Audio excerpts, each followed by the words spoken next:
What's going on, beer lovers? Welcome to another episode. Today we are actually reviewing a beer that you cannot get here in the United States. It is one of the rarest beers in the world.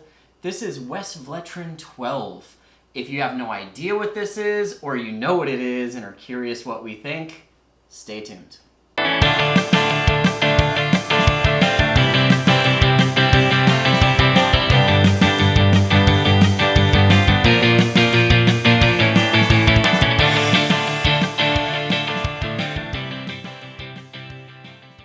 All right, beer lovers, welcome back to another episode. I'm Jeff. Now I'm really excited to drink this beer. There you go.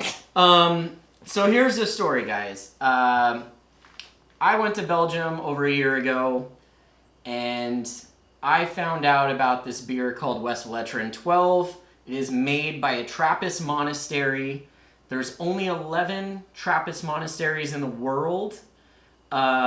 And basically it's a bunch of monks that brew beer. If you're not familiar, pretty dope if you ask me. However, they make different Westvleterens, and they're all with different numbers depending on the style, depending on like how often they brew it, like different ingredients, all that kind of stuff. Anyways, this is Westvleteren 12. It has been rated one of the highest rated beers in the world of all time. If you look on Untappd, it's rated like 4.5, which in the world of hazy IPAs and juice box beers, that's saying a lot for a Belgian quadruple, if you ask me. Yeah, it's sure. Definitely saying a lot. It's held through the test of time. Not only that, but this is rated one of the, if not the, rarest beers in the world. Now, you're probably asking, Jeff, how'd you get your hands on this?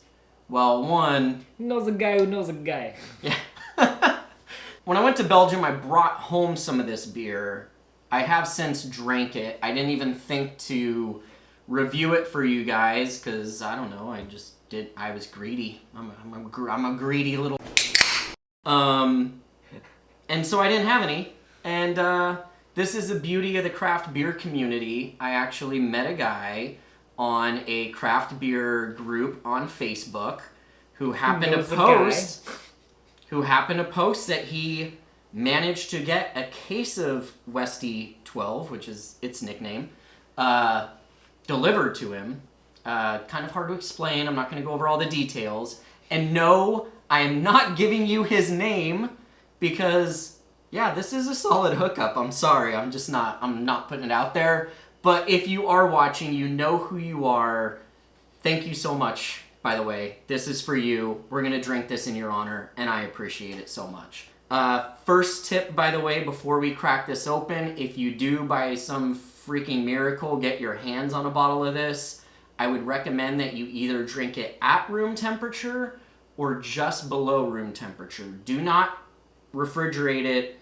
Pull it right out and crack it open. The flavors in this Belgian quad are meant to be drank, around that room temperature, like 60 probably degrees. So anyways, I'm stoked. You ready? Oh yeah. Well, let's have some beer. Yeah, this one you actually have to tilt. Nailed it. All right, guys, so the beer is poured. Before we get started, I just want to go over the label design. It is kind of lacking, but I don't really expect much from Trappist Monks. Because God doesn't need a label. Yeah. that was good. I hope you guys saw the bottle cap, though, during the B-roll. That is like the signature of this beer. All the Westvleteren Trappist beers have this label. This is the only one that's gold, and it's the only one that has a number 12. So if you happen to see a Westy beer in the wild, look for that 12, look for the gold, and yeah, you're not going to find it. What are we talking about? Anyways, let's go back into the description of this beer. This is I believe a 10.2% Belgian quad. This is from a Trappist monastery in Belgium called Westvleteren, and yeah, if you haven't had a Belgian quad before, you should try it, because they're absolutely delicious. You know, the crazy thing is, like, Belgian-style beers were one of the beer styles that got me into craft beer. And I think that's, I mean, I could be wrong, but I would say that's more of a rarity nowadays. I mean, I still consider myself a young craft beer drinker. Denial. It's called I denial. Still can. So I think it changed relatively quickly. Where now most people that got their start in craft beer probably didn't have a Belgian style. They had like an IPA or some sort of more American style beers, and that's what got them down on this crazy path that is craft beer. But man, I have fond memories of discovering craft beer by drinking Belgian styles, whether it was saisons, quads, doubles, and just learning that whole branch Flavor of beer. Yeah, those profiles flavor and profiles. yeast characteristics. Oh yeah. Anyways, I need to drink this, so Yes, we let's go for it. Look at that nice, lovely color too. I know. On the nose, I just get like those light Belgian yeast characteristics, a little bit of dates, a little bit of biscuity malts. Yeah, it's like date, biscuity, malt goodness, and the yeast is like almost a little bit of that sourdough kind of like tang to it, but not too much. All right, let's dig in. Cheers.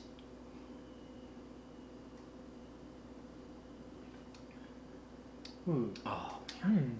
Oh man, that is such a nostalgic flavor for me. Ah. Wow. You do. You really Appropriate response. Man, this beer coats your palate in such a beautiful way. It's like have you ever been really cold and someone lays a heavy weighted blanket on you and you can just feel it wrap around you, all warm and that's what this is on my tongue right now. I am new to the weighted blanket gang. And I will say, if you haven't experienced that, it is the warm hug you needed. Certainly is. And so is this beer. Yeah, you know, I definitely am getting that 10% vibe off of it. Yeah, it's on the back end. It finishes quite like woody dry. It's a little bit like you just licked a really dry piece of the barrel. Yeah, that's extremely accurate. But the body is lovely. It is. It's also, when we poured it, it was very carbonated. That's why this head is sticking around. Like, it's just doesn't... Mine's almost gone, but it's still there. Like, I feel like these bubbles are going to be there until I'm done with the beer. And I think, yours was also the glass where I kind of hard poured it, so that's probably why it's dissipated now. It kind of said hello, and then mine was poured. Yeah, mine was poured a little bit more gently, and it's like it's sticking there. It's here to stay. But I can feel it on my tongue, that just like fizziness up on the end, and then it finishes with that like kind of dryness. Yeah, the body is just clean, delicious.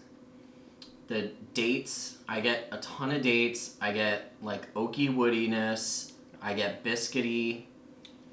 What else is that? It's weird because it finishes so dry that it doesn't feel like this has got any sweetness to it. Like, as soon as you drink it, you get like that warm flavor blanket, and then it finishes bone-ass dry.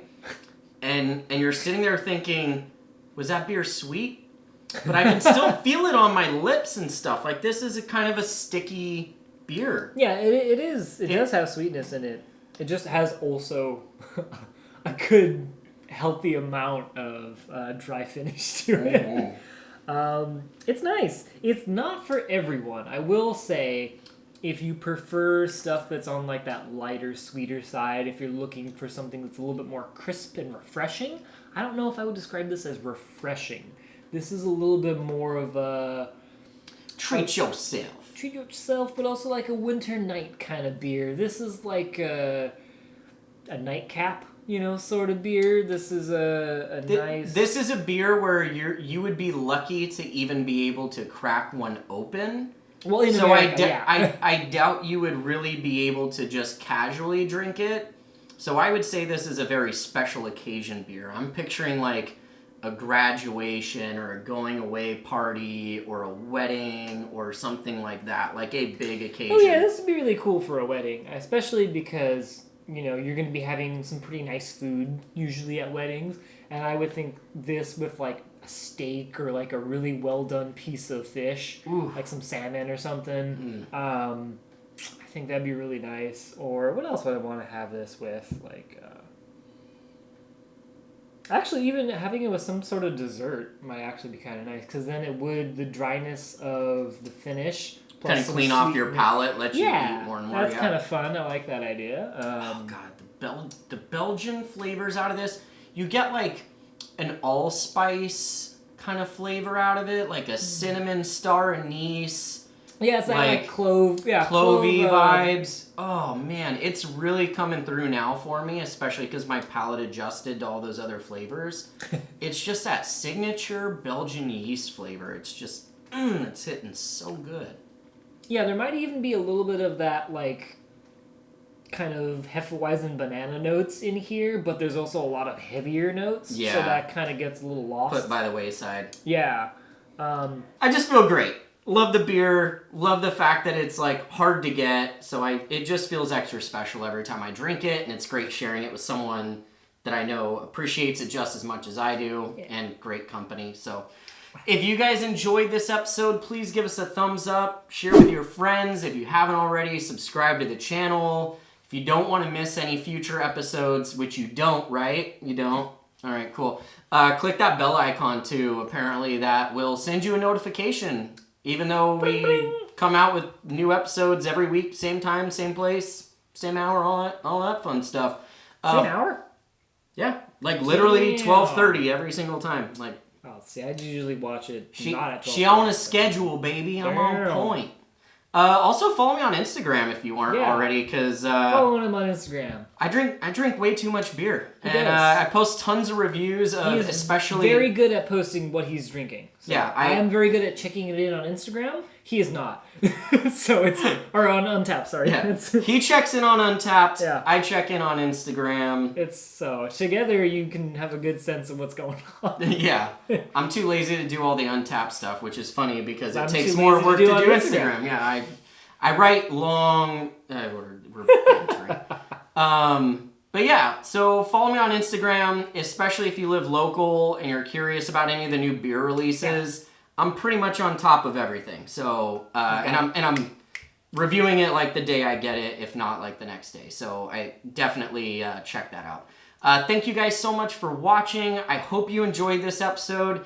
If you've tried Westy 12, please let us know in the comments below what your thoughts were, and if you have a special hookup too, send us an email, because the more the merrier. Until next time, I'm Jeff. I'm Jacob. And we'll see you again on Let's Have Some Beer. Cheers. Westy. Today, we are reviewing Bottlogic's Jam the Radar 2021 edition, and we got the chocolates to go with it. So if you're familiar with this beer, get excited. If you've never heard of it, you should be excited too. Let's have some beer.